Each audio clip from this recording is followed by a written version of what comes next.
folks, from Normandy, France. I'm in the town of Saint-Mary-Glace, the site of the D-Day invasion, just a few miles from here. What a lot of people know is that the battle wasn't over on D-Day. The Battle of Normandy continued on for 2 more weeks, and the troops had to get through Hedgerows.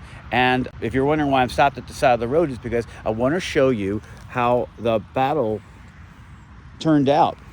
Here's a typical hedgerow, and what the U.S. troops trained in England on flat hedgerows, which is these very thick trees with bramble and thickets, very unpleasant to get through, very difficult, planted on the ground. But here in France, there is often a very distinct drainage ditch, and then a 3 or 4 foot high, sometimes as much as 6 foot high hedgerow. And the trees were planted on top of that. So when our Sherman tanks would come through, they would have to elevate on their side and go up until they could take the tree down. And for that brief moment, they were exposed. And in the early days of the battle, our boys were getting torn to pieces until they could figure it out. The Germans would likely carve a piece out just like this out of the hedgerow, then be able to lay in there and point machine guns each way and rockets so they could take out the tanks, and then completely cover it over so you wouldn't know where they were.